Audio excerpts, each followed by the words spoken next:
el feudalismo. Recuerda, Profe, no me valía, pues. en una primera clase, quizás tú lo habrás visto, se estableció la división científica de la historia, hecha por dos grandes filósofos, Carlos Marx y Federico Engels. Pregunta, ¿la división científica de la historia en qué se basa? ¿En qué se basa la división científica de la historia? Modos de producción. Muy bien, mi estimado, modos de producción, las relaciones económicas sociales que se han dado a lo largo de la historia de la humanidad. ¿Y cuáles son estos modos de producción, mi estimado?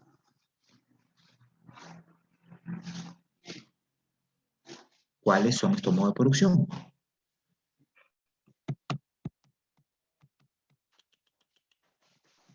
No me acuerdo. Ya, comunidad primitiva. Cálmate, Martín. Comunidad primitiva. Esclavismo. Feudalismo. Capitalismo. ¿Qué le sigue? Anarquismo. ¿No es así? Socialismo y el comunismo. Así es. Vamos a ver lo que es el feudalismo. El feudalismo. El feudalismo, como tú lo ves ahí, es el tercer sistema económico social o el tercer modo de producción por la que ha atravesado la historia. ¿Es así?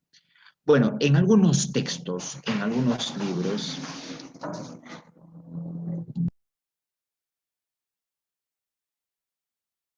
en algunos libros, prácticamente se le llama como etapa medieval o medioevo o época edad media también le llaman. Bueno, es la atribución, entonces no te vayas a sorprender cuando te textos. Bueno, porque algunos textos, algunas posturas o algunos historiadores lo toman en cuenta como una versión muy tradicionalista, ¿no? Muy eurocentrista, por así decirlo. El origen. A ver, el feudalismo, mi estimado jovencito. Por cierto, estos PPT ya están colgados en la plataforma, ¿ya? Para que tú lo puedas descargar y lo puedas utilizar como material adecuado para tu posterior estudio. El feudalismo se inicia entre los siglos IX al siglo XIII. Va a tener esa extensión, ¿no? Y mayormente se establece que su origen se da en la desintegración del más grande imperio esclavista que sintetizó toda la cultura del mundo occidental. Imperio que se originó en el actual país de Italia y se extendió por gran parte de Europa, Medio Oriente y norte de África. ¿Qué gran imperio fue este? Ya lo dice ahí también el PPT. Niños, ¿cómo se llama imperio? Vamos, háblame, dime algo. Claro, muy bien, Nicole, el imperio romano. Y tú sabes pues que los imperios no son eternos. Ya hemos explicado en un repaso cómo cae el imperio romano. ¿Qué motivó la caída del imperio romano? ¿Sus contradicciones internas o sus contradicciones externas? ¿Qué hemos dicho al respecto? Niños, ¿qué fue? Las contradicciones internas, así.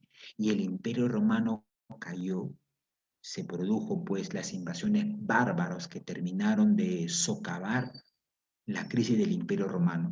Y los bárbaros, al establecerse en Roma, van a fundar lo que llaman el colonato. El colonato era un sistema por la cual se le entregaba dichas parcelas de tierras a estos, la producción agrícola. ¿Ya? En primer lugar está el feudo. Recuerda, el feudalismo, la propiedad de la tierra es la fuente de riqueza en el feudalismo. Por eso que el feudo era considerado como una gran extensión, una unidad económica social que abarcaba gran extensión de tierras. Dentro del feudo habían elementos como por ejemplo ríos, praderas, bosques, caminos y puentes. Y todo eso estaba dentro de la propiedad del señor feudal. Recuerda cuando lo vi, cuando supongo tú habrás visto la historia dividida científicamente. ¿Cuál es la contradicción en el sistema feudal? Por ejemplo, si la contradicción en el esclavismo es amo y esclavo, porque el amo explota al esclavo, y el esclavo trata de rebelarse frente a la condición del amo, pregunta, en el sistema feudal, ¿cuál va a ser la contradicción? ¿Mm? Niños, niños, claro, señor feudal y siervo, claro, que eran muchas veces los campesinos, y siervo, la palabra correcta es siervo. Entonces, el señor feudal, mi estimado jovencito, tenía un feudo inmenso. Su feudo era grandes extensiones de tierras que podían abarcar 1000 hectáreas. Y si en el feudo estaba un río, un valle, un bosque, un camino, un puente, y los siervos o campesinos, que era el sector explotado, querían utilizar estos elementos, debían hacer un pago a manera de impuesto al señor feudal. Todo lo que se encontraba dentro del feudo del señor feudal era propiedad exclusiva de él. Por eso que había extensiones, minifundios, manso, beneficio, reserva, estados pontificios. Oiga, escúchame, la Iglesia Católica va a tener un gran poder económico en el feudalismo. El Papa, los obispos, los cardenales tenían feudos, tenían grandes extensiones de terreno, tenían siervos. Nunca antes se ha visto en la historia de la Iglesia Católica que tuvo tanto poder económico y político como en el feudalismo. Y ahora te voy a explicar el porqué. ¿Correcto? Muy bien. Ahora, dentro del feudalismo van a haber relaciones. Aparte del señor feudal, aparte del siervo, estaba el vasallo. El vasallo era una persona libre, pero que establecía un servicio al señor feudal. Le brindaba un servicio al señor feudal. Y a cambio de este servicio, el señor feudal le retribuía en tierras, le brindaba protección y estos vasallos con el tiempo pasaron a ser formados caballeros. Pasaron a conformar los ejércitos de los señores feudales, con la cual van a invadir otros feudos, van a anexar otros feudos. ¿Por qué? Porque mientras más feudos se tenían, más propiedad de tierra se tenía, mayor era la riqueza económica del señor feudal. A ver, profesor, ¿cómo será la relación feudo-vasallática? Es decir, ¿cómo será la relación entre el señor feudal y el vasallo? El señor feudal le entregaba un terreno de cultivo al vasallo, no a propiedad, no le decía, ya, toma este terreno, sino a concesión. A cambio de esto, el señor feudal le brindaba protección, le brindaba seguridad al vasallo.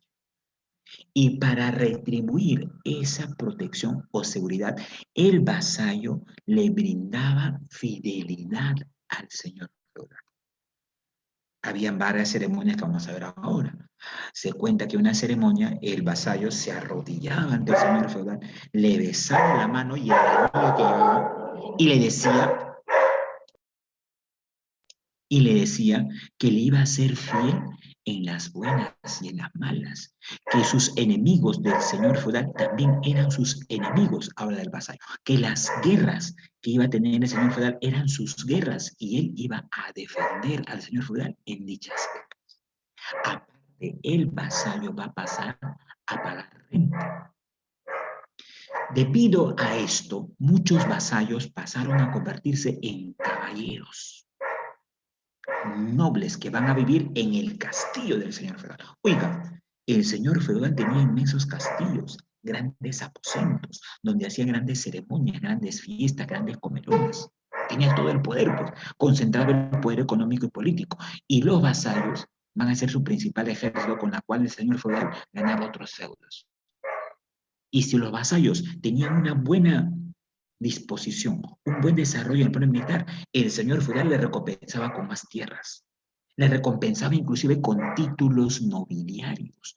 Muchos de estos vasallos, debido a su servicio, a su fidelidad y a los éxitos militares en favor, obviamente, del señor feudal, el señor feudal le retribuía con títulos nobiliarios, como condes, duques, vizcondes, marqueses. Y de esta forma, pues, los vasallos tenían un poco de poder. se distinguían del pueblo o de los sectores populares. Muy distinta era la relación entre el señor feudal y el siervo. Recuerda, en el sistema feudal, toda la producción económica del sistema feudal recaía en el siervo. Recaía en el siervo, jovencito.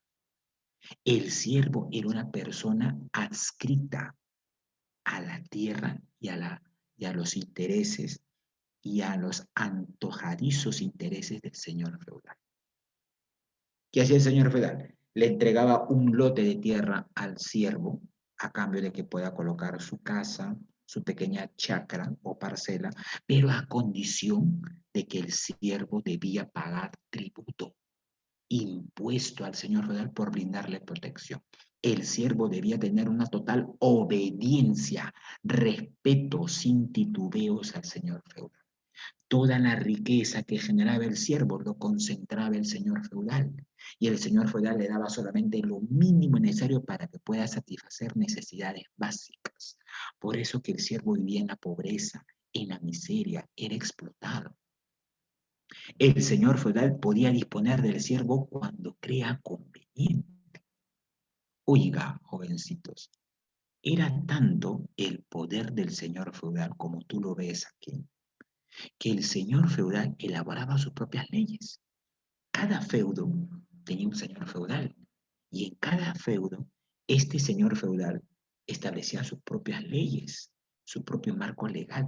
Obviamente, este marco legal que van a establecer los señores feudales, ¿a quién buscaban favorecer? ¿Al señor feudal o a los siervos? ¿Cómo crees que haya sido la lógica ahí? Dime. Estas leyes que elaboraba el señor feudal dentro de su feudo iban a ser favorables al señor feudal o a los siervos. Al señor feudal. El señor feudal era Obviamente para al su señor propio bien. para su propio beneficio. Por ejemplo, aquí el señor feudal creó leyes que fueron en perjuicio, en desmedro de la total explotación que padecía el siervo. Uno de estos derechos o leyes era lo que dice aquí, por ejemplo, la famosa pernada o la prima note. Oigan, cuando los siervos querían casarse, debían pedir permiso al señor feudal para que la boda se realice dentro de los dominios o del feudo del señor feudal. Es así que el señor feudal aprobaba el matrimonio, pero después de realizarse el matrimonio, el señor feudal mandaba a sus vasallos, mandaba a su ejército para que lleven a la recién casada a su feudo, a sus aposentos, a su castillo. ¿Por qué? Porque había una ley que decía que el señor feudal tenía el derecho de la pernada o la prima note. Era esto, que la primera noche nupcial de la mujer sierva recién casada o campesina no debía pasarla con el marido, sino con el señor feudal. Es decir, el señor feudal tenía el derecho de desvirgar o el derecho de gozar de la virginidad de la recién casada. Imagínate, eso era una atribución, y el siervo no debió oponerse, menos el marido, porque era una ley. El señor feudal decía, he venido a reclamar mi derecho por lo que me compete a mí. La señorita, la mujer, era llevada a los aposentos del señor feudal. El señor feudal, para que no sea interrumpido pues en esta noche, en la cual iba a gozar pues de la primera noche nupcial, dice que colocaba en la puerta de su aposento, de su dormitorio, una cabeza de alce. Apaga tu audio, mi estimado Omar. Una cabeza de alce. ¿Sabes en Europa qué es un alce?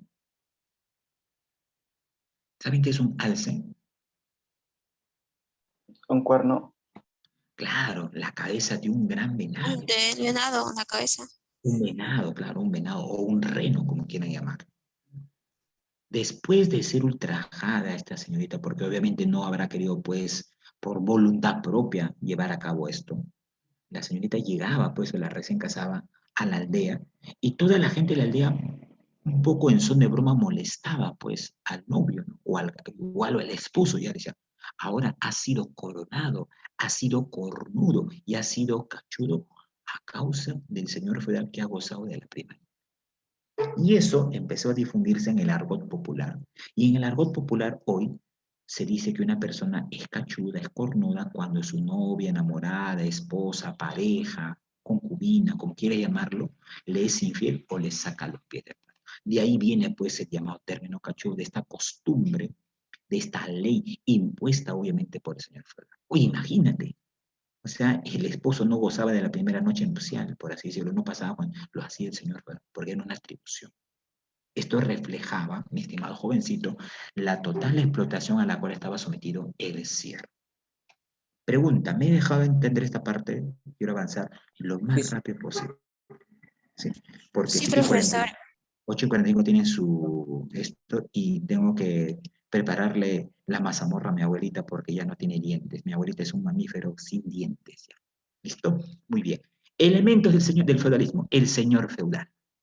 Dueño, tiene el poder económico, concentra el poder político, posee latifundios, cobra renta, es decir, cobra impuestos con la cual esta renta o impuesto va a ser la forma en la cual el señor feudal va a enriquecerse y va a acaparar más poder en desmedro y en total explotación de los siervos. ¿Correcto? Aquí tenemos al vasallo. El vasallo era una persona libre, pero ejercía una total dependencia al señor feudal. Una de las imágenes, lo ves ahí, a un vasallo arrodillándose y besando las manos del señor feudal, en muestra de sumisión, en muestra de dependencia total, en muestra de fidelidad al señor feudal. Y a cambio de esto, pues, el señor feudal, según los éxitos de este vasallo, le entregaba el título de caballero, de conde, de vizconde, y poco a poco este vasallo iba escalando, iba teniendo mayor protagonismo en el aspecto político dentro del feudo. ¿Correcto? Y bueno, acá tenemos pues al siervo. Es un campesino libre, pero era muy explotado. No tenía propiedad de nada. Estaba adscrito a la condición total del señor feudal, a lo que decía el señor. Conformaba el sector más pobre, el más explotado, el más miserable. Debía pagar renta, impuestos. Mira, no tenía tierras, era explotado. Toda la producción económica se la daba el señor. Encima debía pagar impuestos, renta. Y estos le generaban deudas a los campesinos, a los siervos. Y las deudas eran hereditarias. Moría el padre, le asumía la deuda el hijo o un familiar directo, el hermano, el primo, y demás. Y de esta manera, pues, el señor feudal acaparaba cada vez más riqueza, más poder, en base al trabajo del siervo. En resumidas cuentas, el trabajo del siervo, la explotación del siervo, sustentó todo el sistema económico feudal. ¿Ya? Muy bien. Bueno, ya te expliqué acerca del hecho de la pernada o la prima notte. Y van a haber ceremonias. Estas ceremonias eran muy clásicas en el feudalismo. Destaca la ceremonia del homenaje. ¿En qué consiste el homenaje? Es una ceremonia en la cual el vasallo le va a ejercer una fidelidad total al señor feudal. ¿Cómo esto? Arrodillándose, como ves en la imagen, besándole la mano y un anillo que llevaba en son de distinción de poder. O si no, dándole un ósculo en el mentón o en la parte del rostro, jurando servirlo, auxiliarlo en la guerra, en las próximas anexiones y en los próximos combates y enemigos que tenía el señor feudal en su proceso de expandir mucho más su dominio. ¿Correcto? Estaba también la ceremonia de la investidura. En la investidura, el señor feudal entrega un conjunto de tierras al vasallo para reafirmar este vínculo de dependencia. A cambio de esto, el vasallo va a ejercer mayor fidelidad y va a ejercer la defensa militar de los intereses del señor feudal. Por eso que el señor feudal lo nombraba caballero. Obviamente, bajo esta investidura, el señor feudal condicionaba que el vasallo no le sea felón o no cometa felonía. Por tu curso de RV, ¿qué es felonía, jovencitos?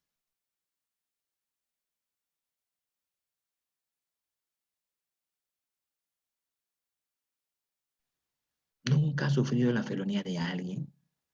De algo. Tu enamorado, tu enamorada quizás. Felonía significa traición, infidelidad, digamos, de ser desleal frente a unos principios que se establecen. Oye, si el vasallo ocurría esto, era pues la pena capital, la muerte, la tortura por parte del señor feudal.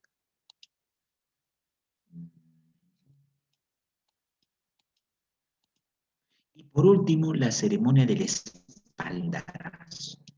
El espaldarazo era una ceremonia donde el señor feudal cogía una espada y de manera simbólica le daba 3 elementos en los hombros del vasallo, nombrándolo caballero. Caballero de su corte, caballero principal del palacio, caballero principal de sus feudos y sus dominios. Y como caballero iba a portar un estandarte donde tenía un escudo el señor feudal que le iba a defender inclusive con su propia muerte. Entonces, los principales ejércitos que tenían los señores feudales estaban formados por caballeros. Y habían diversas órdenes de caballeros. Estaban la orden de los caballeros de los Rosacruces, la orden de los Alcántaras y la orden de los caballeros templarios. Oiga, esta orden de los caballeros templarios va a ser muy famosa en el feudalismo del siglo II. Fue reconocida inclusive por la Iglesia Católica. Muchos de estos caballeros templarios van a pelear a favor de lo que viene a ser de la Iglesia Católica.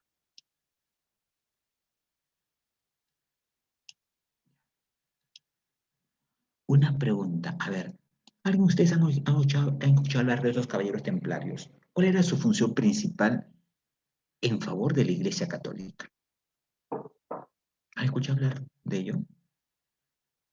Ya, te informo. Los caballeros templarios tenían por función, porque eran servidores a la Iglesia Católica, y recuerda una vez más, la Iglesia Católica tuvo feudos, se llamaban estados pontificios, tuvo siervos, y sus vasallos van a ser ellos, los caballeros templarios, que tenían por función, según la tradición católica, defender el Santo Grial. ¿Sabes qué es el Santo Grial en lo que viene a ser la Iglesia Católica? El Santo Grial. ¿Has escuchado hablar de ello?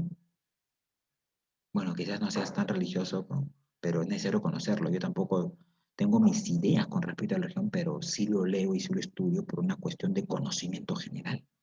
Según la tradición católica, el Santo Grial es aquel cáliz, aquella copa sagrada para el mundo católico, donde Jesús celebró la última cena con sus apóstoles, antes que uno de ellos lo traicione. Y según ellos protegían este Santo Grial. ¿Ya? Ahora, era tanto el poder de los caballeros templarios que inclusive ellos van a llevar a cabo las cruzadas, las guerras en las cuales la Iglesia Católica trató de expandir sus dominios con el pretexto de recuperar Tierra Santa, que era Jerusalén, que estaba en poder de los árabes musulmanes. Y se llegó a decir que con el tiempo estos señores caballeros templarios tuvieron tanto poder económico que la Iglesia Católica ya no lo vio con buenos ojos. Decía, un momentito, estos señores tienen cada vez más tierras, cada vez más siervos. En cualquier momento pueden opacar nuestro poder económico y político. Y los desarticularon, lo desacreditaron. Y muchos de ellos fueron asesinados. Por ejemplo, el rey Felipe IV de Francia, que fue uno de los principales emisarios, defensores de caballero, fue muerto por los intereses de la Iglesia Católica. Entonces, ellos tenían que tomarlo en cuenta. Entonces, siempre la Iglesia Católica estaba plagada de ello, y también la Iglesia Católica obviamente buscaba incrementar sus feudos, incrementar sus intereses económicos dentro de un sistema que obviamente va a buscar favorecer justamente a los grupos de poder, ¿no? Características del feudalismo. Existe la actividad económica principal, va a ser la agricultura, obviamente sí. Van a haber diversos impuestos como la banalidad, se pagaba por el uso de molinos, la talla, por el pago de los bienes como ríos, campos agrícolas, el diezmo, oiga, el diezmo era un impuesto que la Iglesia Católica lo planteó aquí en el feudalismo. La 10ª parte de lo que tú tienes como siervo no te pertenece, le pertenece a la Iglesia Católica. Y debes pagar tú ello, porque si tú pagas ello, vas a recibir los sacramentos que nosotros como Iglesia te vamos a entregar. Esta parte del diezmo, hasta hoy lo utilizan muchas sectas religiosas. Los testigos de Jehová, los protestantes, los cristianos, en sus cultos exigen a sus fieles pagar el diezmo. Dice, si no pagas el diezmo, el de arriba va a estar molesto con ustedes porque no contribuyen al desarrollo de la iglesia, de la secta. Y el diezmo va a ser algo así como tu pasaporte para alcanzar el ansiado paraíso. ¿Has visto? ¿No es así? Hay muchas sectas cristianas, católicas, testigos de Jehová, pentecosteses y otras más que exigen a sus fieles el diezmo. ¿Y cómo crees que viven estos llamados pastores? Yo he visto muchos otros pastores que tienen carros lujosos, viven en grandes mansiones, mientras sus fieles viven de forma miserable. Obviamente, pues, han basadose pues, en el poder económico del diezmo, pero en la Iglesia Católica se basaba ahí. La primicia, que era un impuesto en el cual los campesinos, la primera cosecha del año de los siervos no le pertenecía al siervo, ni mucho menos al señor feudal, le pertenecía a la iglesia. Toda la producción a la Iglesia Católica. Y de esta manera la Iglesia Católica acaparó parte de la producción económica del sistema feudal. Niños, acá tenemos las clases sociales. Ahora, en el sistema feudal van a haber muchas contradicciones. ¿Tú no crees, pues, obviamente, que los campesinos, que los siervos van a estar contentos siendo explotados, marginados, vilipendiados, digamos, tratados como miserables en un sistema que cada vez lo volvía más poco? Los campesinos, los siervos se rebelaron. Hubieron cientos de rebeliones de campesinos y siervos que pusieron a tambalear el sistema feudal en algunos países de Europa. Te menciono solamente 3 de las muchas que había. Esto demuestra una vez más que dentro del sistema feudal van a haber contradicciones. Ya te dije una vez, todo en la vida, todo en la sociedad, todo en la naturaleza está en constante contradicción. En tu vida hay contradicciones. En tu forma de ser hay contradicciones. En la naturaleza hay contradicciones. En tu organismo biológico hay contradicciones. Así te explicaba una clase. Dentro de tu cuerpo se desarrolla lo que llama el metabolismo, que por biología debes saberlo tú. ¿Sabes qué es el metabolismo, no? A ver, sorpréndeme con tus conocimientos biológicos. Por el amor de Dios, ¿no sabes qué es el metabolismo, papito lindo, niña linda? Oye, no me hagas quedar mala. Mira que yo te tengo aquí, haga que ¡pum! Bajes al llano. A ver, te informo. El metabolismo es un conjunto de actividades químicas y biológicas por la cual el hombre Es el proceso de digestión, de la profe. digestión y asimilación de alimentos. Pero en el metabolismo hay 2 actividades que son contradictorias. Pero al ser contradictorias, forman parte de todo lo que es el metabolismo. Está la asimilación y desasimilación. ¿Qué es la asimilación? Cuando tú consumes alimentos, proteínas, minerales, vitaminas, asimilas esos alimentos. Van a tu sistema digestivo, se convierten en kilo, luego van al intestino delgado, se absorben a través del torrente sanguíneo que irriga y genera pues la energía para que tú puedas tener tus actividades diarias. Pero así como tú asimilas los nutrientes de los alimentos, también desasimilas. ¿Qué es esto, profesor? Es la operación contraria a asimilar alimentos, es decir, expulsar los elementos que tu organismo no lo asimila y que son nocivos para tu salud. ¿Y cómo expulsas estos elementos producto del metabolismo? A través de la orina y de las heces fecales. Entonces, el metabolismo está compuesto de 2 elementos contradictorios: asimilación de nutrientes, vitaminas, y desasimilación de sustancias, digamos, no adecuadas para el cuerpo, que son arrojadas por el sistema excretor, por el sistema urinario y por el intestino grueso. ¿Así? Y eso tú muy bien lo conoces. Por lo tanto, el feudalismo no es la excepción, pues. En el feudalismo también va a haber contradicción. Y la principal contradicción en el feudalismo es la lucha entre el señor feudal y el siervo. Profesor, ¿cómo se presenta esta lucha? El señor feudal va a oprimir, va a explotar cada vez más al siervo para justificar, sustentar el sistema en el cual ellos eran los grupos de poder. Los siervos obviamente van a luchar para evitar esa opresión, para evitar ese sometimiento y para evitar esa explotación. Y se dan 3 grandes rebeliones en Europa. De Jackal en Francia, William Wallace en Escocia y Thomas Müntzer en Alemania. La más famosa es la de William Wallace en Escocia. Pregunta, ¿dónde queda Escocia? ¿Forma parte de qué país? Arequipa no es, por cierto. Corea tampoco, ¿ya? Te voy dando datos.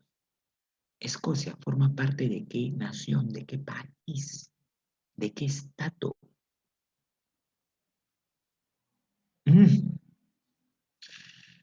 Niño lindo, te estás haciendo quedar mal. Oye, ¿dónde queda Escocia, hijo mío? Inglaterra. Inglaterra. Gracias, mi estimado Inglaterra. Carlos Alberto. Claro, lo que forma Gran Bretaña, pues. Escocia siempre ha sido una nación, un estado dependiente a los intereses del Estado inglés. Y en ese contexto, Escocia era algo así como un feudo de los grandes reyes ingleses. Pero hubo un campesino, un siervo llamado William Wallace, que se rebeló frente a él. William Wallace en Escocia es algo así un poco para hacer una comparación. Tupac Amaru II en el Perú. ¿Quién fue Tupac Amaru II? Más conocido como José Gabriel Condorcanqui y Noguera. ¿Qué hizo este señor? Porque es famoso, cosa que no mucho lo toman en cuenta.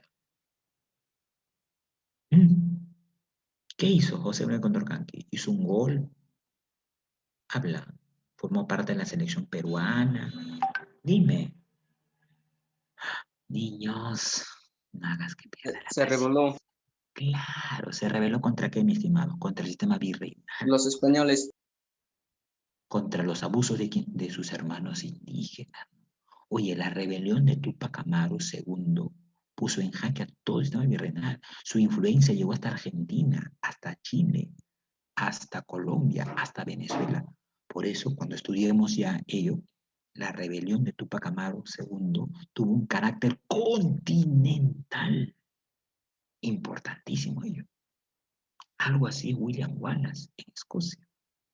Acerca de ello, acerca de ello, hay una película que la ha producido el señor Mel Gibson, donde él mismo la produce y él mismo actúa, y él va a ser de William Wallace. Te sugiero que va. Obviamente la película no se ajusta mucho a los hechos históricos, pero en algo refleja la situación que se vivía en Escocia en ese tiempo. ¿Has visto esta película? Ya, se llama Corazón Valiente. Anótalo y véalo hoy en la noche quizás. En vez de ver Netflix, ve Corazón Valiente. Está interesante. Habla pues de la vida de William Wallace, cómo organiza una más grande rebelión campesina contra el sistema feudal, de los lores que tienen grandes tierras. Lamentablemente, pues William Wallace no tuvo una unidad política para llevar a cabo y no fue, fue traicionado y tiende a morir. Y cuando muere William Wallace, cuando lo van a ejecutar, y era una ejecución pública, pues, William Wallace fueron ejecutados así públicamente delante de todo el pueblo. ¿Para qué? Para que el pueblo escarmiente y darle un mensaje, ¿no? Si ustedes se rebelan, van a pasar lo mismo. Como hacía pues tu tío Fujimori, ¿no? A sus opositores. Los electrocutaba, los mataba y aún así, ¿no? Un gobierno totalmente represivo. Y hoy su hija está a punto quizás de tomar el poder. Terrible para este país lo que puede ocurrir, ¿no? Y si tú revisas la película, cuando lo van a matar a William Wallace, dicen, ¿cuál es tu última palabra? Y él grita, libertad. Y lo grita con tanto furor, con tanto odio resentido, con tantas ansias que luego muere.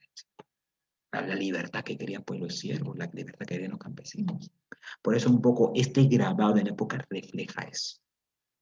Refleja las graves contradicciones sociales que se daban entonces dentro del sistema feudal. ¿Correcto? Hasta ahí. ¿Todo bien, papito lindo? ¿Todo claro? ¿La puedo seguir? Niño, respóndeme. Hola, ¿estás ahí? ¿Sí, no? Sí, profe. Ya. Responde, pues, Sandrita. ¿Por qué no responde, por el amor de Dios? Ya. A ver, un detalle más. A ver, algo importante. Si es posible, anótalo yo. San Marcos siempre ha preguntado esto. En feudalismo, San Marcos pregunta, ¿qué es poliarquía y qué es autarquía? Por favor, te pido que lo anotes. ¿Qué es poliarquía y qué es autarquía? Voy primero por la autarquía, porque es un aspecto económico. La autarquía forma parte de una característica económica del feudalismo. ¿Y qué dice la autarquía? La autarquía manifiesta que la economía que se practicaba dentro del feudalismo era una economía cerrada, una economía de autoabastecimiento. ¿Qué quiere decir esto, profesor? Que todo lo que se producía dentro del feudo, por ejemplo, dentro del feudo A, se consumía, se desarrollaba y se distribuía solamente en el feudo A. No se comercializaba con otro feudo, que era el feudo B, por ejemplo. Aquí, en el feudalismo, no se desarrolla el comercio. Va a ser un comercio, pero así, dentro del feudo. Y el feudo B tenía sus grandes muros, sus grandes murallas que circundaban toda la propiedad del señor feudal. Por eso se llama economía autárquica. Grábatelo, economía autárquica, economía cerrada, economía de autoabastecimiento. Todo lo que se producía se establecía dentro del feudo. ¿Me dejo entender? Y la poliarquía quiere decir que en el feudalismo habían varios señores feudales que ejercían el poder político dentro de sus feudos. El feudo A tenía sus propias normas, sus propias leyes, obviamente establecidas por el señor feudal. El feudo B tenía sus propias normas, distintas a las del feudo A. Por eso se habla de una poliarquía. Cada señor feudal establecía sus propias normas, sus propias leyes, sus propias reglas, según sus propios intereses que buscaban defenderlo y obviamente someter a los siervos. ¿Me dejo entender? Si no, habla, papito lindo. Sí, profe. Ok, ok. Y aquí un detalle. Como te decía, la Iglesia Católica formó parte de este sistema. El Papa, que era el vicario de Cristo en la tierra, la cabeza visible de Dios en la tierra, el representante de Pedro, de uno de los principales apóstoles, va a tener un gran poder económico.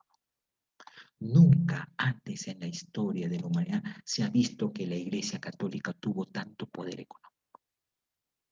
¿Cómo, profesor? ¿Cómo la Iglesia Católica tuvo poder? La Iglesia Católica se va a aliar a los señores feudales, a los monarcas, a los reyes. ¿Por qué? Porque si el señor feudal ejerce el poder sobre los siervos, con sus armas, con sus ejércitos, para evitar... ¿Estás avanzando, no, papi? Ya, muy bien.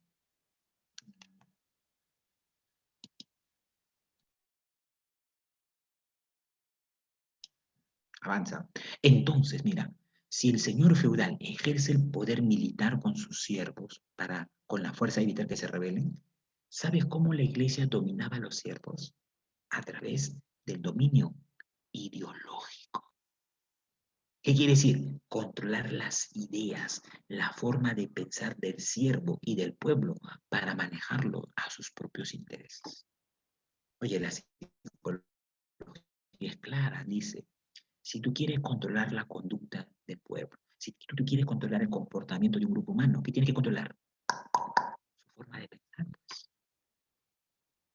¿Por qué crees que hoy en nuestro país el Estado no dice nada o se hace la vista ciega, por así decirlo, frente a estos programas que, como lo ha dicho Marco Aurelio de Negri y el señor César Hildebrand, están volviendo a los jóvenes y a la población más idiota, imbécil e estúpida? Un programa de farándula, de reality, de deporte. Eso vende en nuestro país. ¿Por qué? Porque estos programas, La gente consume. claro, estos programas generan que la gente, las personas, la juventud tenga conciencia crítica, análisis, reflexión frente a la coyuntura que vivimos. Obviamente no. ¿Y por qué son promovidos, profesor, difundidos? Porque detrás de ellos están los grandes grupos económicos. ¿Tú No crees le que los conviene grandes que grupos pensemos. económicos que Obvio, pues claro que sí, Sandrita. ¿Tú crees que a los grandes grupos económicos que están ligados les conviene que seamos críticos a ellos? Obviamente no, por eso nos dan este contenido de la llamada contenido basura. Y por eso muchos jóvenes, en la cual espero que tú no estés, son así, pues, pasivos.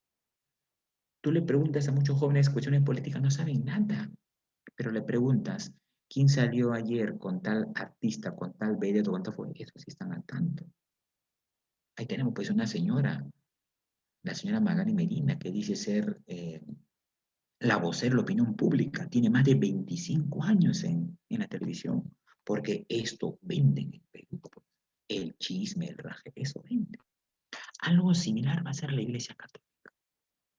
La Iglesia Católica va a plantear una ideología que era el catolicismo, que buscaba controlar la idea. Y si tú controlas la idea de las masas, oye, ya pues tienes todo de las masas, controlas su conducta, controlas y estableces el poder. Un poder mediático, como se dice. Profesor, ¿cómo hacía la Iglesia Católica? Fácil, pues.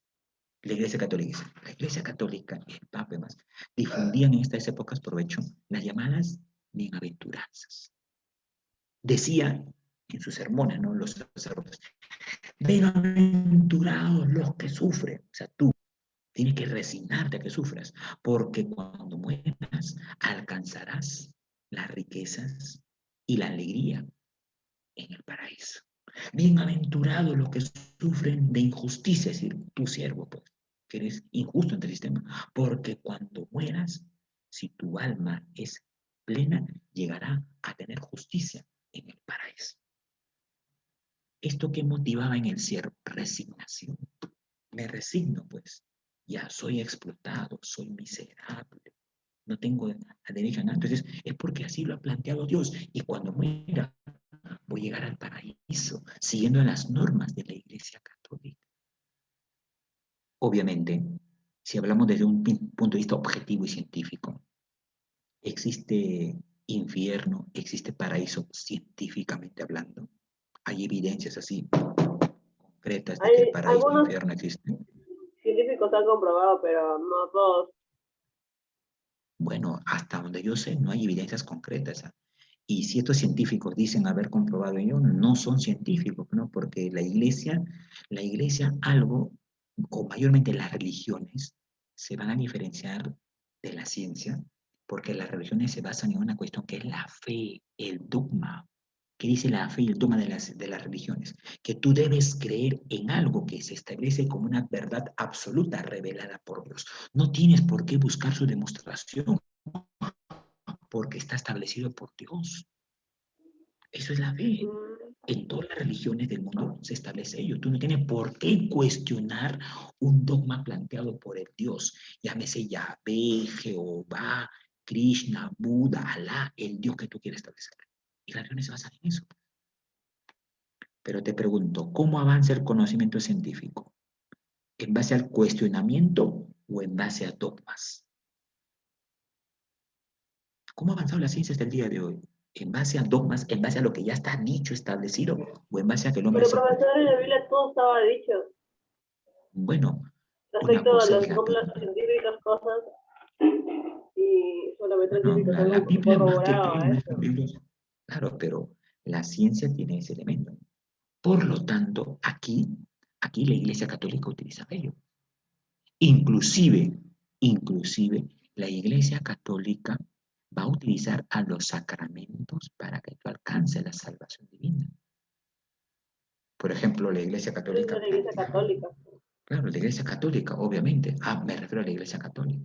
La Iglesia Católica decía, ustedes siervos, desde que ya nacen, son pecadores. Porque tú eres pecador desde que has nacido, porque al ser nosotros descendientes de Adán y Eva llevaron a cabo el primer pecado. Por lo tanto, tu alma tiene una mancha, que es el pecado original. Y para que ese pecado original sea borrado a ti, ¿qué sacramento tienes que practicarte?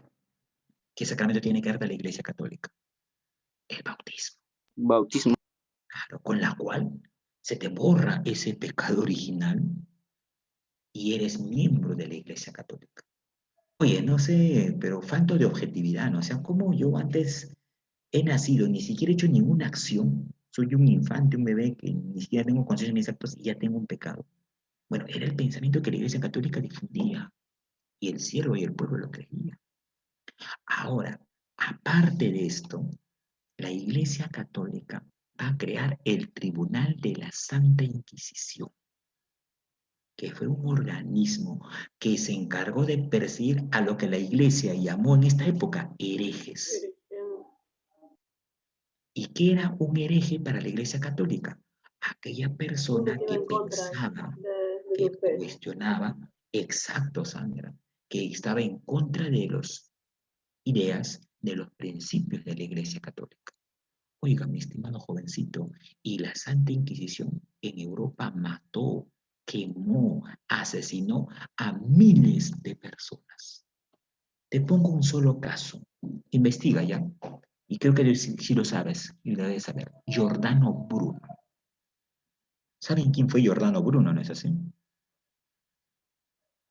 ¿Sabes quién fue Giordano Bruno? Uno de los más grandes científicos de esta época, uno de los más grandes filósofos. Su delito fue cuestionar de forma objetiva los principios o las ideas incorrectas de la Iglesia Católica. Vino la Santa Inquisición y dijo, tú eres un hereje. Lo llamaron a un juicio. El señor Giordano Bruno no se retrapejó. ¿No? ¿Por qué me voy a retractar? En mi forma de pensar está demostrado. La pena máxima fue quemado vivo en la hoguera. Fue quemado. Y así muchas otras personas fueron quemadas vivas por la Santa Inquisición. En nuestro país también la Santa Inquisición vino. No sé si alguna vez habrá sido el Museo de la Santa Inquisición antes de la pandemia. Su ingreso es gratuito. Está al frente del Congreso de la República. Y la Santa Inquisición en Lima se encargaba de hacer pruebas, de torturar a aquellas personas que contrariaban los dogmas y las cuestiones de fe de la Iglesia Católica. Oye, mira, esto tenía la Iglesia Católica, un organismo represivo. Inclusive, si tú no te alineabas a los ideales de la Iglesia Católica te excomulgaba. Decía, ya piensas contrario, te excomulgamos. No vas a recibir la comunión, no vas a recibir los sacramentos. Tú y toda tu familia son malditos. Y si son malditos, como no tienes sacramentos, cuando mueras, no irás al cielo. ¿A dónde irás? ¿A dónde irás? ¿Dónde está tu tío Fujimori? Infierno. Ahí está, pues. Entonces, imagínate ese poder tan poderoso, valga la redundancia, ese poder tan opresivo que tenía la iglesia sobre el pueblo, sobre los siervos. Por eso que era un gran aliado, por eso que el Papa vivía en grandes comunidades, en grandes lujos, tenía feudos, y el señor feudal era pues su gran aliado. Con esto, no quiero, digamos, hacer una crítica destructiva a la Iglesia Católica. Estoy planteando los grasos errores que ha asumido la Iglesia Católica en su proceso histórico, que están demostrados históricamente, no es invención mía. No vayas a pensar que yo soy pues un anti-religioso, no, ni mucho menos un energúmeno que quiere plantear pues una postura, no, estoy solamente mostrando los hechos. Creo que ahora, si alguien quiere ser creyente o no creyente, eso está en decisión de cada uno de ustedes. Si tú quieres creer en Jehová, en Buda, en Krishna, en Huiracocha, en Pachacamá, qué sé yo, tú eres libre en creer en mí. Estoy demostrando los hechos objetivos. La Iglesia Católica ha tenido grasos errores que es necesario saberlo. Oye, si tú averiguas cuánto mató la Iglesia Católica en una misión, te vas a sorprender. Cientos de mujeres fueron quemadas vivas por ser acusadas de brujería. Oye, mira las ideas totalmente faltas de objetividad de la Iglesia Católica. La Iglesia Católica decía en ese entonces, en el feudalismo, en la Edad Media, que una persona está enferma porque ha caído en pecado o está poseída por el demonio. Por lo tanto, si una persona está enferma, solamente la Iglesia Católica debe sanarla. Llevar la misa, que comulgue, echarle agua bendita, que sé yo. Profesor, ¿y por qué tenían tanta poder ellos? Porque la gente ¿Cómo? era ignorante. ¿Quién es? Ah, claro, la gente, obviamente, pues, la gente no tenía acceso al conocimiento en ese entonces. Y termino acá la idea para pasar al otro tema. Muchas mujeres en esa época conocían el poder terapéutico de plantas medicinales, como lo hace hoy tu madre, como lo hace hoy tu abuelo. Tú sabes que las plantas, muchas plantas tienen propiedades terapéuticas y medicinales. Pongo un ejemplo. Cuando tú tienes cólicos, dolores estomacales, ¿qué te dice la abuela? ¿Qué te dice la madre? ¿Tomar agua de qué? Que es muy efectivo. No me digas que nunca te lo han dicho. ¿Agua de qué tomas cuando tienes cólicos? De Agua de, orégano. agua de orégano o agua de muña, es así. Agua de orégano, de muña, Orégano. claro, principalmente para tienes una hinchazón producto de un golpe, hay una hoja que crece ahí en los jardines que tú le envuelves en un emplasto y baja la hinchazón, el llantén. ¿Has escuchado lo que refiere llantén?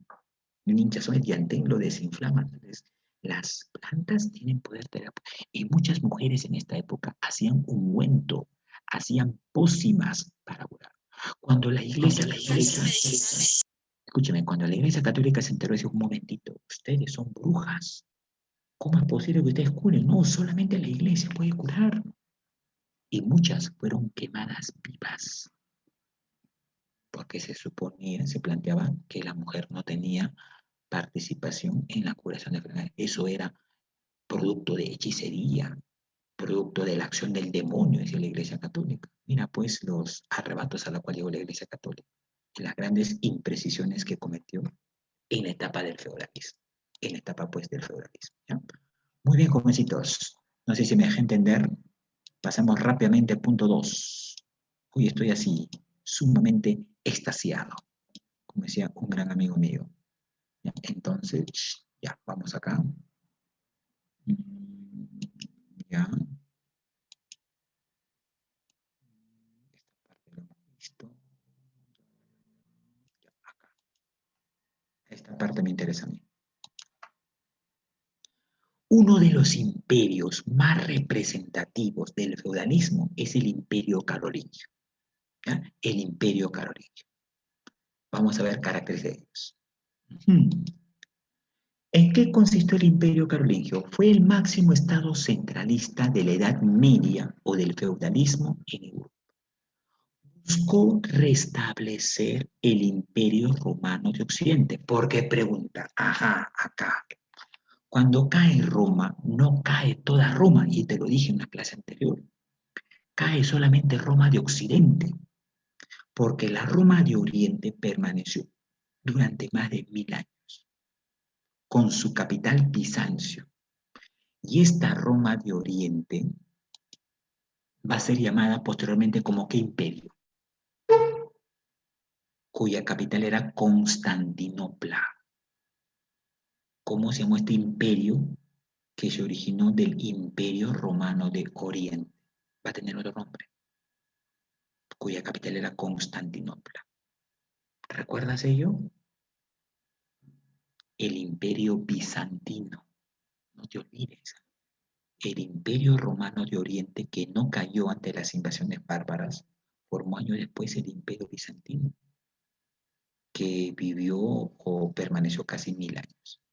Obviamente el Imperio Carolingio va a estar en clara alianza con la Iglesia Católica para el control ideológico, como te lo he explicado. Ubicación. Se ubicó en los actuales países de Francia, Alemania, Bélgica, Austria y Suiza. La base del Imperio Carolingio va a ser el Reino Franco. El Reino Franco. ¿Ya? La primera dinastía del Imperio Carolingio va a ser los merovingios. Los merovingios que tomaron la posesión del Reino Franco, y aquí va a haber un personaje principal, Pipino el Breve, personaje que va a ser protagónico ahí.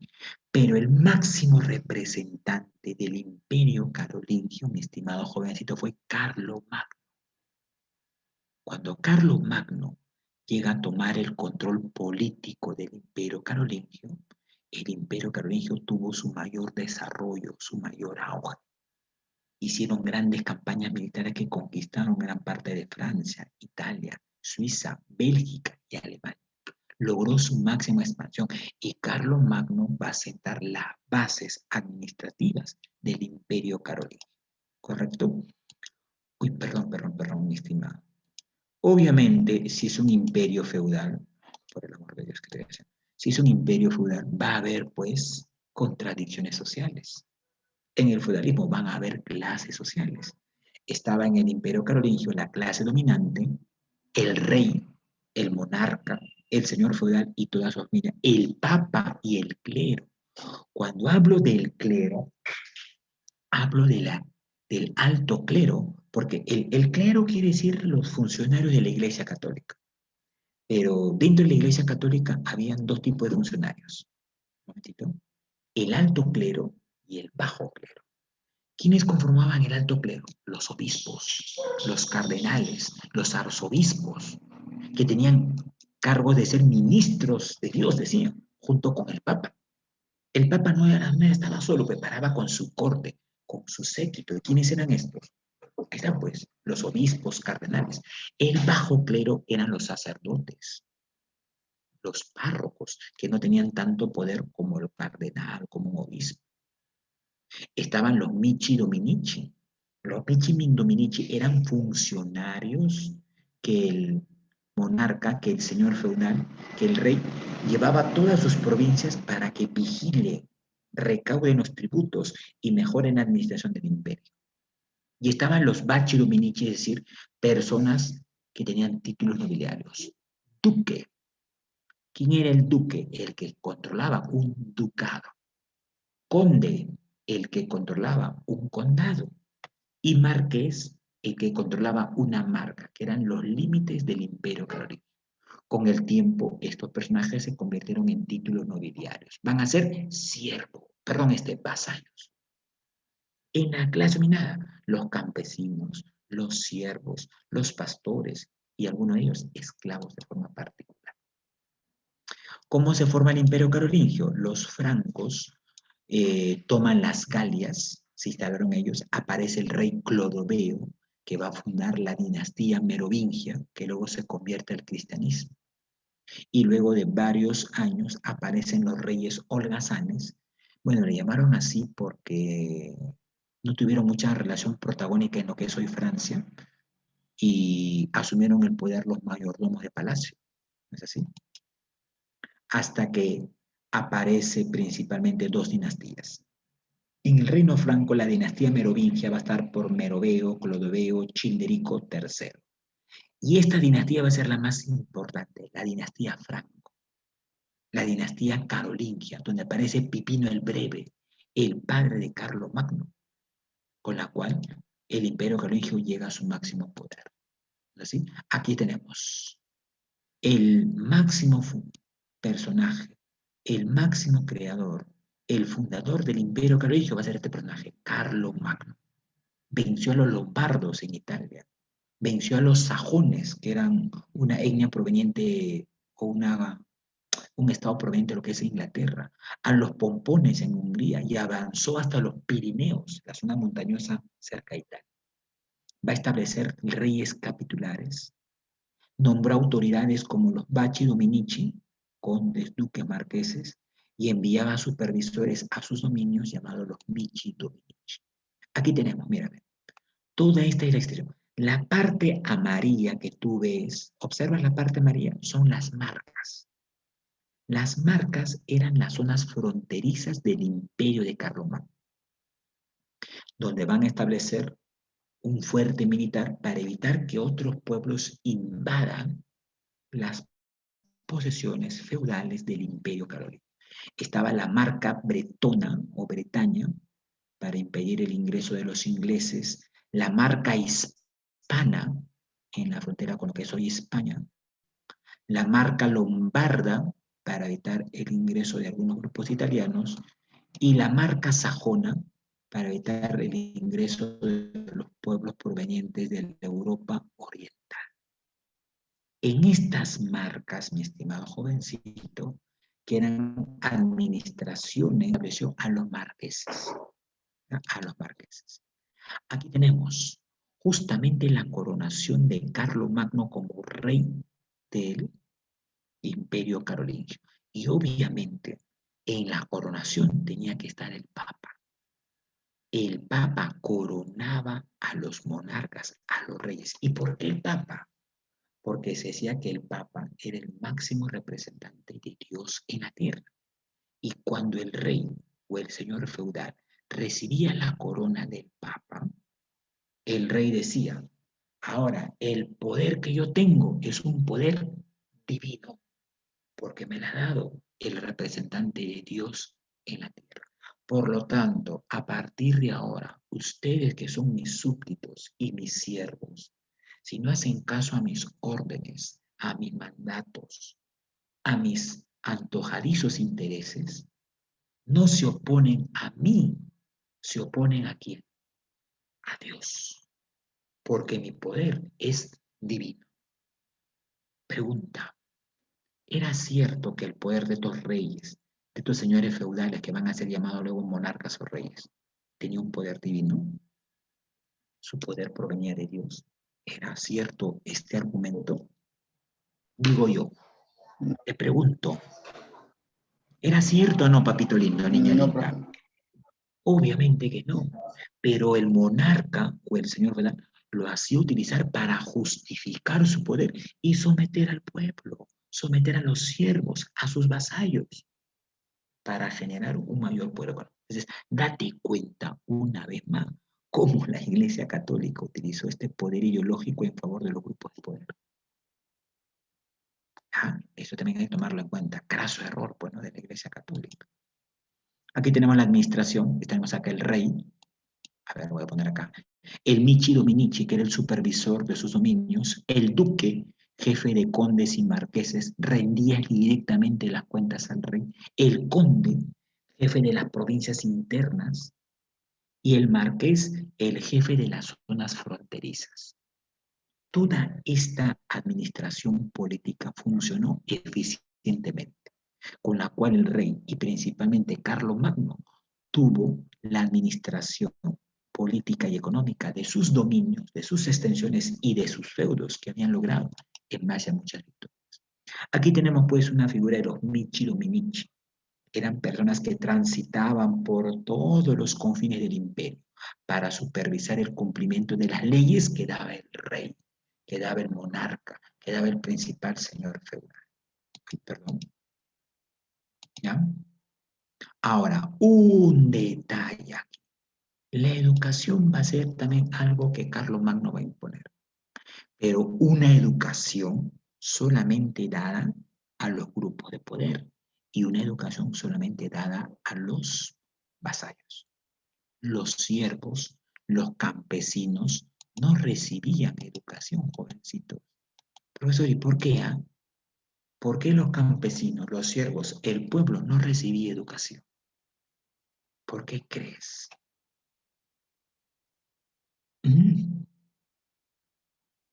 ¿Qué te permite a ti la educación? Para no rebelarse. Exacto, claro que sí, Omar. Cuando tú recibes educación, aparte que tú recibes conocimientos, transformas tu nivel de conciencia.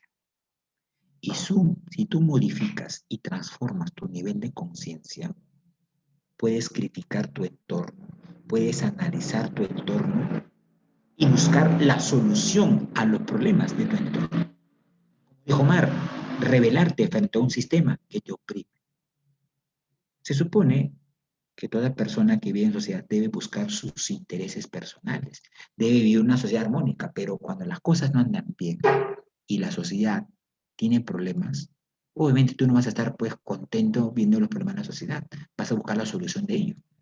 Y si eso implica rebelarte frente a un sistema, lo tendrás que hacer.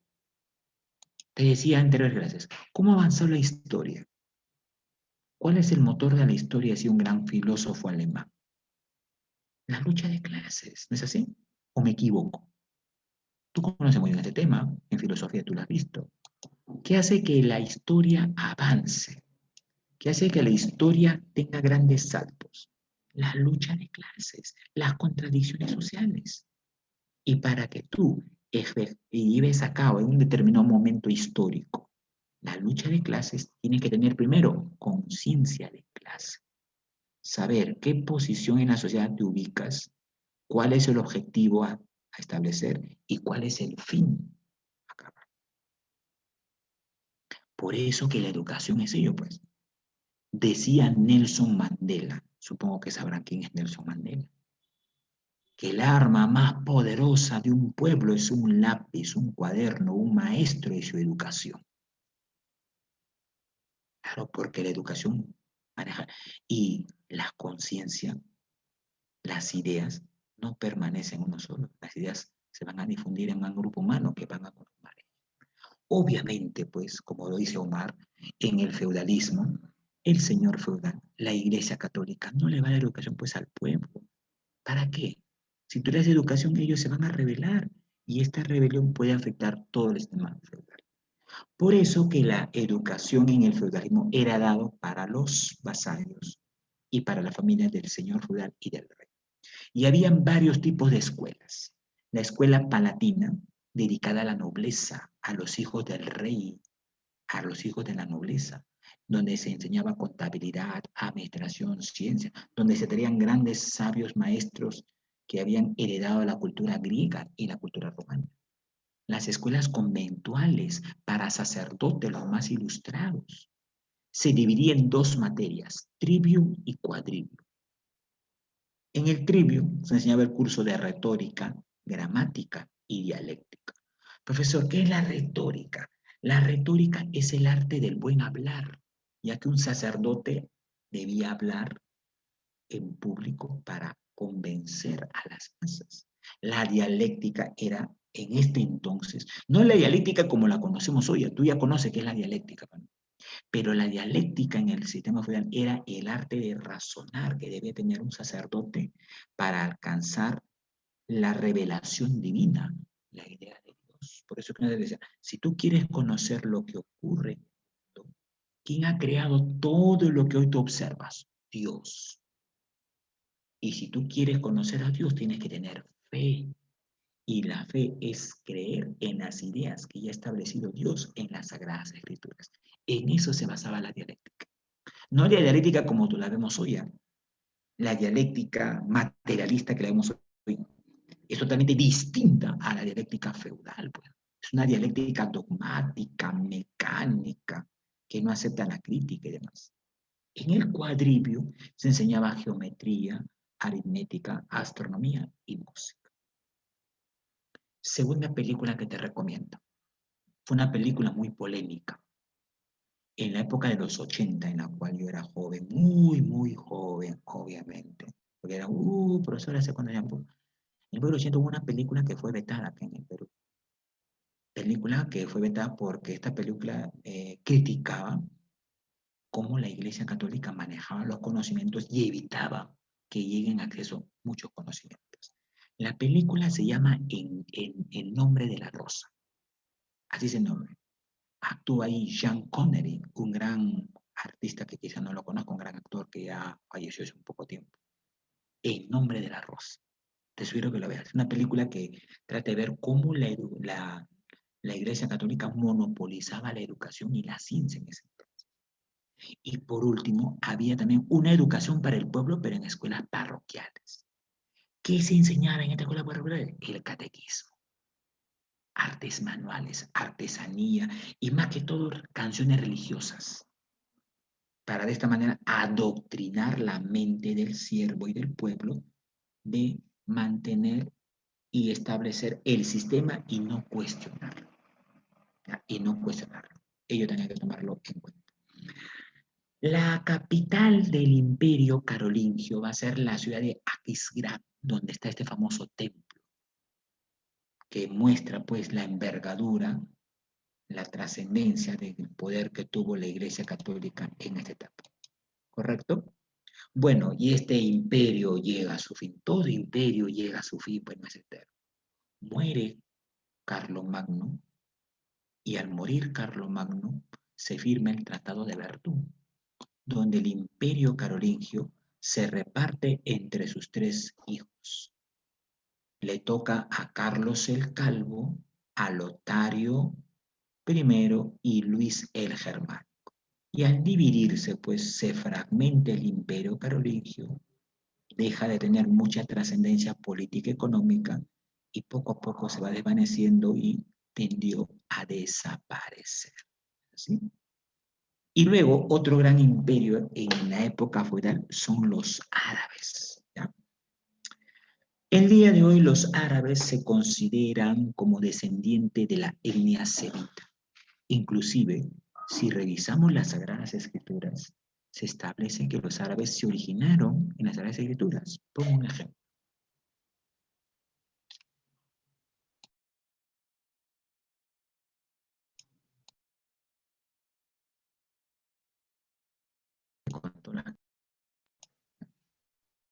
A ver, ¿me escuchas? Hay una pequeña interferencia ya.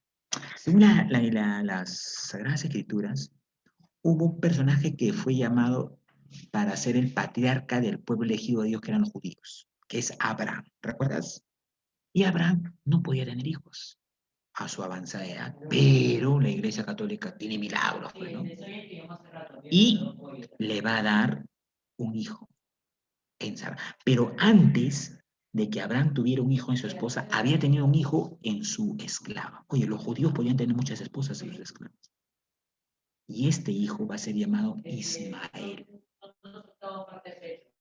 Pero cuando Dios le otorga un hijo con su esposa Sara, le dice, ¿sabes qué? Tienes que deshacerte de Ismael. Porque en ese entonces valía el derecho a ser primogénito. ¿Sabes qué es ser primogénito, no? ¿Qué es el derecho de ser primogénito en la etapa antigua? A ver, Mayra, primogénito. Heredero. Es el Ah, primer el primer hijo hereda todo. Y lo demás, una persona, primogénico, hereda todo. hereda todo. Entonces, Sara, su esposa, le dice a Abraham, ¿no? Tú has tenido un hijo con esa esclava, desaparece. Y dice que Isaac, o perdón, Abraham, y eso está en la Biblia, ¿no? Lo lleva a su esclava y a su hijo Ismael en el desierto y lo deja en el desierto. Y a partir de ahí, Ismael va a dar origen a la etnia de los ismaelitas, que son los semitas. Por eso que los árabes se acostumbraron mucho a vivir en el desierto, a tener caravanas, en la cual utilizaban camellos para hacer comercio. Naranja. Ya. Aquí, el pueblo árabe se va a desarrollar en esta parte, en la península de Arabia, donde está el Yemen. Estaba en la provincia de Yemen, Jedax y la Meca. ¿Ya? Los árabes desarrollaron una cultura que congregó a muchos seres humanos. Va a tener influencia en Asia, África, Europa. ¿Ya? Su religión va a ser ¿cuál? ¿Cuál es la religión de los pueblos árabes? Que también es una religión monoteísta. El Islam. Una de las religiones más importantes a la fecha. Ahora. Dentro de la cultura árabe también va a haber una clase dominante y una clase explotadora. Estaba el califa, que es el jefe político, religioso. El emir, que es un jefe militar. Y el visir, que era un ministro que administraba principal, junto con el cadi, que era una especie de un juez. En el sector dominado estaba el muslín, que es el creyente al Islam. El malawi, que era un árabe, una persona extranjera que no era árabe, que no creía en el Islam. El dhimmi, no árabe, no islámico, que paga la quiza, ¿sí? Paga una especie de un impuesto por habitar en los pueblos o naciones árabes. Ahora, cuando hablamos de los árabes, vamos a referirnos a dos periodos. El periodo preislámico, donde los árabes eran un conjunto de tribus que tenían religiones o una religión politeísta. ¿Qué quiere decir una religión politeísta, jovencitos? Varios dioses. Varios dioses. Creencia en varios dioses. El gobierno de estos pueblos árabes que tenían varios dioses, varias creencias, estaba el sheikh o jeque, los jeques árabes. Hasta que llega un personaje. ¿Sabes quién va a cambiar la historia de los pueblos árabes? Un personaje que a sus más de 50 años que era comerciante, dice que en ese momento recibió la visita del arcángel Gabriel. Mira, los árabes tienen mucha vinculación con el cristianismo y el catolicismo. Y el arcángel Gabriel iluminó la mente de este comerciante y dijo, a partir de ahora vas a difundir el Islam como la única religión de los pueblos árabes. Y vas a llevar a cabo la yihad o la guerra santa de difundir el Islam o con la razón o con la fuerza.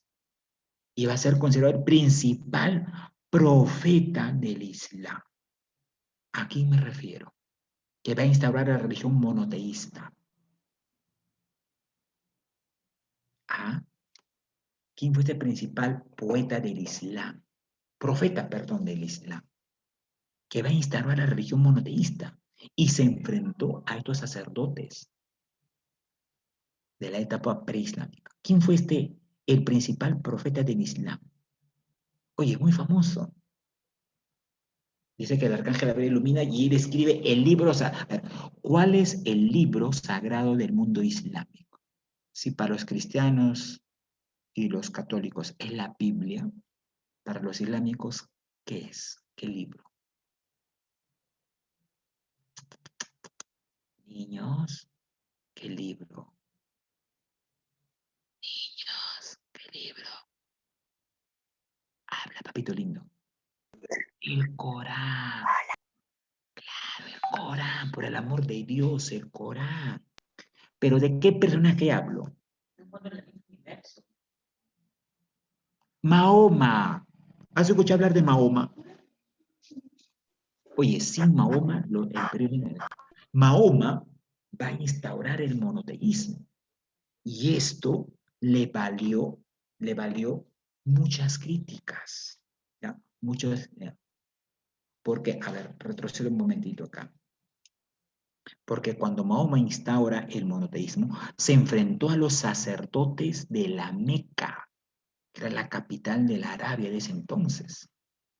Y Mahoma tuvo que huir con sus seguidores. A esa huida de Mahoma de la Meca en el mundo islámico llaman la Égira y marca el año del inicio islámico, algo así como para el mundo cristiano el nacimiento de Cristo. Y a partir de ahí Mahoma, como era un comerciante, influye en las masas, forma un poderoso ejército y se enfrentó a estos antiguos sacerdotes de la Meca. Lo logró destruir y tomó la Meca y declaró al Islam como religión oficial. Y a partir de ahí, ¿cuál es el mérito de Mahoma? Mahoma, en base al Islam, logró unificar a todos los pueblos árabes y llevó a cabo el desarrollo de un imperio y dijo, en el Islam está el yihad. ¿Y qué es el yihad en la tradición árabe? Difundir la creencia de Mahoma por todo el mundo del Islam, de Alá, que es su Dios principal, en base a la guerra. Por eso que con Mahoma y posteriormente con los otros califas se extiende el imperio árabe. El imperio árabe, que era solamente Arabia, se expandió por Medio Oriente, por Mesopotamia, por el norte de África y tomaron posesión de España. Hasta España llegó, digamos, los intereses del imperio árabe. La economía se va a basar mayormente en el comercio, caravanas de desiertos, utilizando pues estos animales. ¿Cómo se llaman estos animales que utilizaban los pueblos árabes en sus caravanas? Camello. Los camellos. Camellos. ¿Y por qué los camellos son utilizados en el desierto? ¿Por qué no caballos? ¿Por qué no perros? ¿Por qué Porque no resisten hombres? No sé. al calor y toman agua, creo que poco. Claro, porque los camellos adaptan el clima del desierto, pues que en el desierto del Sahara, donde ellos establecían, o el desierto del Yemen, las temperaturas eran más de 35, 37, 38 grados. Aparte, los camellos tienen en las patas una especie de patas acolchadas que puede soportar y pisar la arena que cuando es cálida quema enormemente. Y muy aparte, los camellos pueden transitar por el desierto de Arabia durante 2 o 3 días sin probar alimento y sin probar agua. ¿Por qué? ¿Por qué crees? Porque En esa resistencia. Acumulan grasas en su jiba, en su joroba, y eso va a alimentarse. La sociedad era de origen semita, etnias del desierto, tenía mucha pugna con los judíos, cosa que todavía existe hasta el día de hoy, bueno, por otras cuestiones. En el aspecto político establecen un patriarcado. ¿Saben qué es un patriarcado, no es así? Donde solamente varones gobiernan. Claro, el poder exclusivo del varón. Oye, y eso también es el Corán. A ver, escúchame. Acá termino esta idea para pasar. No, todavía nos quedan 10 minutitos a dar tu práctica. Mira, en los pueblos árabes, en la mayor parte de las culturas árabes, el Corán dice que la mujer es un elemento accesorio del varón, que la mujer debe generar obediencia sumisa total al varón. Te pongo un ejemplo. Es normal en los pueblos árabes porque lo permite el Corán. Porque lo permite el Corán que el árabe pueda tener su harén. ¿Sabes qué es un harén, no? ¿Sabes qué es un harén? ¿Qué es un harén en los pueblos grupo? árabes? ¿Cómo dices, hijo? ¿Grupo de qué? De esposas, de concubinas. Oye, de acuerdo a tu poder económico, tú puedes tener tu harén de 4, 5, 8, 10, 40, 50 mujeres. Imagínate, eso está permitido en el mundo árabe. Esposas principales y secundarias. Y mira, se cuenta, las tradiciones árabes dicen que cuando el jeque árabe estaba pues en el almuerzo o en la cena, junto a todo su harén, y cuando quería lanzar un esputo, sus esposas, sus principales, sus concubinas, se quitaban entre ellos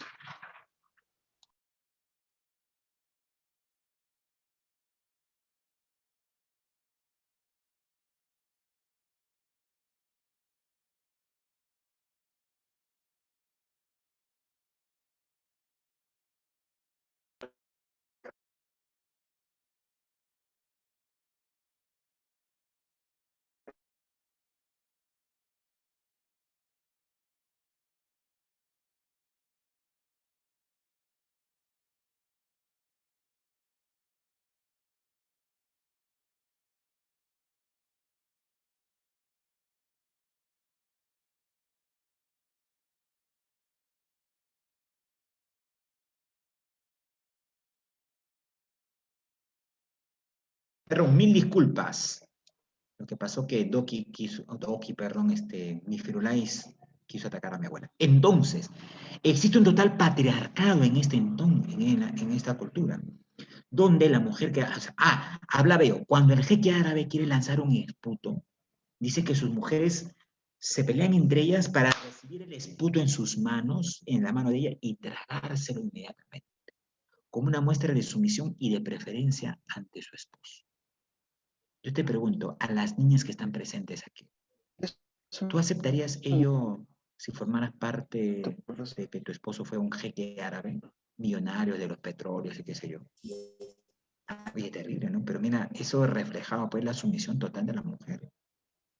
En muchos pueblos árabes está prohibido que la mujer maneje automóvil.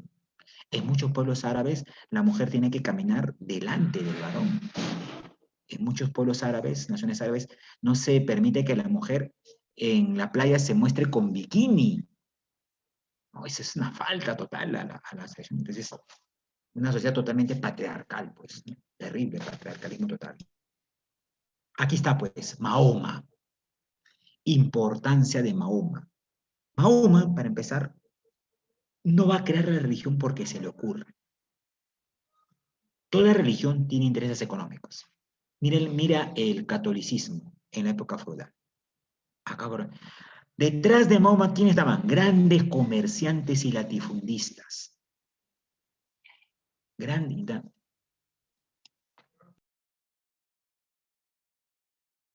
Mira, Mahoma era representante de grandes latifundistas y comerciantes que querían tomar el control de la Meca para cohesionar a los pueblos árabes e iniciar un desarrollo, un despegue comercial en base a las conquistas militares.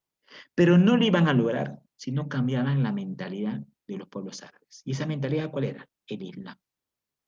Por eso muchos dicen, con cierta razón, que el Islam fue creación, pues, ideológica de Mahoma para someter a los pueblos árabes, unificarlos y lanzar una expansión de un gran imperio.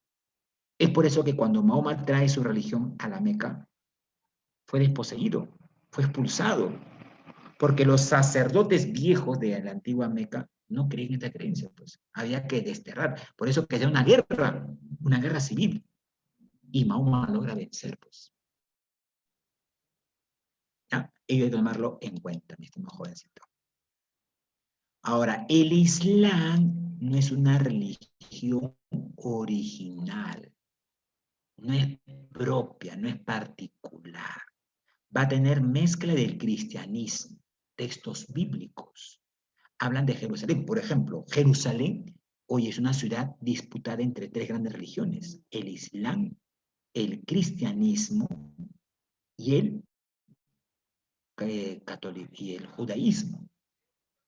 Tiene mucha mezcla del orientalismo, costumbres persas, y también tiene mucha mezcla de lo que viene a ser, por ejemplo, hablan de los profetas del Pentateuco. A ver, una consulta. ¿Saben ustedes qué es el Pentateuco? Por cultura general.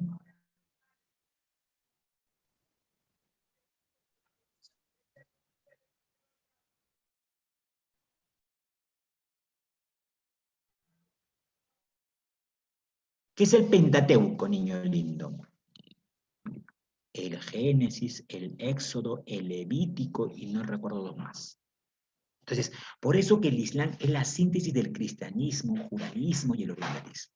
Religión monoteísta, sumisión total al Dios Alá, donde el musulmán tiene que rezar 5 veces al día con dirección a la Meca. Plantean el ayuno o el Ramadán y buscan al menos una vez en su vida peregrinar a la Meca, la ciudad principal de los pueblos árabes. A la muerte de Mahoma se forman los califatos. Califa van a ser las personas que van a heredar el poder que ha dejado Mahoma. El califato de Medina, que unifica Arabia, el califato de Omeya, que va a ser la capital Damasco, en lo que es hoy parte de Siria, y el califato abasida, con su capital Bagdad, que va a ser una de las ciudades más importantes del mundo árabe, que va a tener un gran apogeo cultural. Oiga, el califato de Omega invade España, vence a los visigodos en el año 732, donde los árabes toman posesión de España del año 732. ¿Sabes cuántos siglos estuvieron los árabes en España? 32 al año 1492. Y ese año España se unifica en América. Oye, 7 siglos los árabes dominaron España. Por lo tanto, te pregunto, si los árabes tuvieron el control de España, de la gran parte de España durante 7 siglos, la cultura española habrá tenido, ¿no?, elementos culturales árabes. ¿Qué crees tú? ¿O no? ¿Tú qué crees? ¿Sí o no, papito lindo? Háblame rápido o te mueres. Obviamente que sí, pues, mi estimado jovencito, obviamente que sí. El yihad era la guerra santa, difundir el Islam a todas las tierras, con la cual los árabes iniciaron, pues, una gran conquista militar. ¿Ya? Aquí tenemos los textos del Corán y demás. Señores, el tiempo me ha quedado bastante corto. Lo vamos a dejar aquí, siendo ya casi las 8:45. Así es, yo tengo acá 8:42 de la tarde. Entonces, si hubiera alguna duda, pregunta, de los pocos que han quedado, iniciamos con varios y se quedan pocos. Mayra, Alondra, María, Sandra, Michael. ¿Alguna duda, pregunta hasta aquí, jovencitos?